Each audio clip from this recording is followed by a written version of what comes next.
All right, I don't know how to begin. I'm Yoli, as y'all should know, and if you don't know, it's Yoli, Yoly. Um, I'm here to answer some questions that y'all have had about the ultimatum queer love. I did a questionnaire on my Instagram a few days ago, and I picked a couple questions that I'll answer. I was gonna start off with the main one that keeps getting asked, which is what happened to the love between me and Xander. That's a big one. um, I guess I'll just start with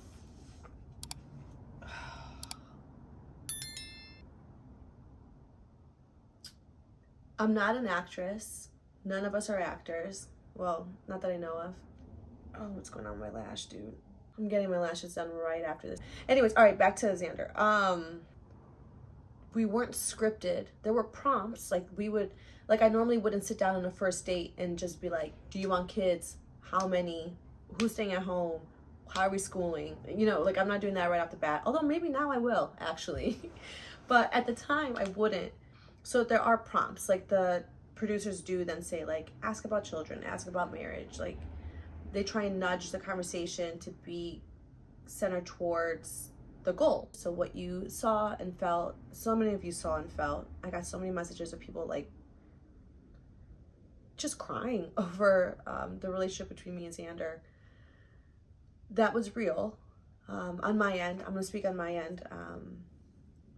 I met this amazing human at the time that I needed to. I truly believe in timing.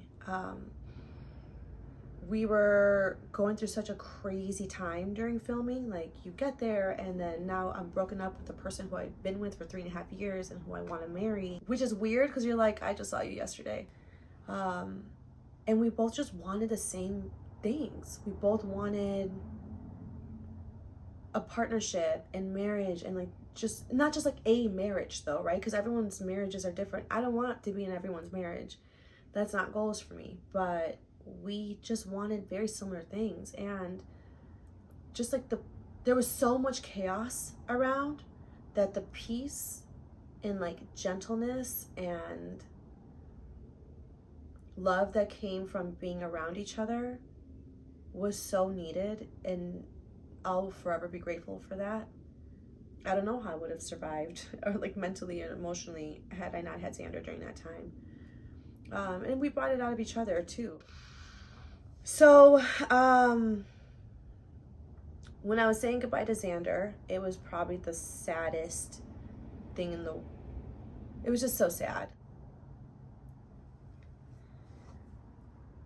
With her, I realized that I was neglecting and compartmentalizing parts of myself that were actually like needed for me to be me in a relationship. You hear about compromise and you try to compromise to be with somebody else. You have to in a partnership to an extent, for sure. But there's like compromising, and then there's like having yourself being compromised on. And I feel like I didn't realize it. I was happy in the relationship I was in, but meeting this like sweet, gentle person, I was just like, oh shit, there are these parts of me that had not been watered. I love affection. I love being loved on and being on top of each other and being cute and flirty and sweet. I love romance. I want to be in a romantic relationship. And for some people, they just want a partnership. Like, they want to have like their teammate and they're good. But I wanted a romantic, loving relationship, and I got that with Xander.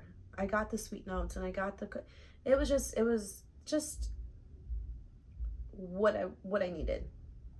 So when I was saying bye to her, I realized, like, holy shit, now you've awakened these other parts of me that I need for a relationship, and I'm walking towards a relationship with a wonderful person, with Mal,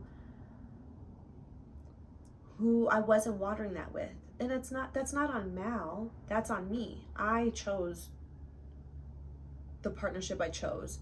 I chose to compartmentalize certain parts of me. I chose it. So, and that's a heavy realization, to be like, you know, because I think so many times in relationships it's easy to just say that somebody else brings out the worst of you, and that could be true to an extent, but you're choosing that too. Like, that's you chose that partnership. The partnership can't be a partnership if you're not in it. It takes two at least. So I chose that. So like the conflict that I was going through and going back and forth, it wasn't me trying to be sneaky. I was like literally stuck between like losing somebody who opened me up in a more tender and softer way, and choosing the love that I knew. And the love that I knew was what I was certain about when I came in. And I just figured I would insist on having these parts that were not watered tended to. That was a non-negotiable. Like, I have to have these parts tended to. I need the romance. I need the loving, like, tenderness. I need affection. I need words of affirmation. I need that.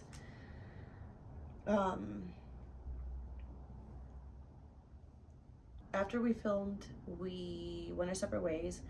We still kept in contact a little bit. She moved to Hawaii, back to Hawaii. And like Vanessa's still living with her. You have to realize like the show, yes, but then when we left for the show, we had our own lives, right? So at the time, Vanessa's still living with her. They got to figure that out. I'm driving back to Seattle with Mal. We got to figure that out and what that looks like. We were checking in with each other, and it ended up being kind of like an emotional crutch. So we quickly cut that out just because it wasn't allowing either one of us to be present to the situation at hand. Once me and Mal were broken up, and that was about 3 weeks after we wrapped up filming, that's when we went to the wedding in Mexico, and she had the one-way ticket back home. That's when we started kind of like toying with the idea of me going to Hawaii to visit her and just to see what it would look like. But during that time, I was at a new job, and it was like peak season for me, and it just wasn't working. That's honestly kind of the only reason why it didn't work out. It was just like, it felt like we were trying to force something, and it just wasn't working out. Like, timing was not working out. So then we kind of like chilled for a little bit again until kind of like around Coachella time, where I was like, I got this extra ticket, my best friend couldn't make it, do you want to go? And we figured, with there being so many, like thousands and thousands of people there, nobody would know us yet. It would kind of be like one of the few times that we can have just to ourselves without having so many eyes on us. And we haven't had any time to ourselves without eyes on us. So we explored that, and we were both just in different parts of our healing journey.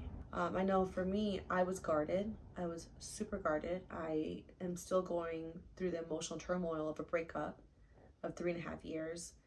And I was just like I was just very guarded and like protective of my peace. So if anything, even for a second didn't feel right, I would like, you know. So I know that I wasn't as tender and as open as I was on the show with her. And she had her own stuff going on too. So we quickly kind of realized that we would be best as friends, and just that was that. And I think everyone kind of wanted a deeper story to it, but I truly do believe in timing, and the timing just was not it for us. Had we maybe taken a leap of faith right after filming, or right after me and Mal broke up, maybe it would have looked different, but there's no telling because we didn't. As broken as I was post-show, I was able to put those pieces together myself without any outside noise, and I'm forever grateful for that. So there's no deeper story to what happened with me and Xander. It didn't. And when it did, it was fucking beautiful.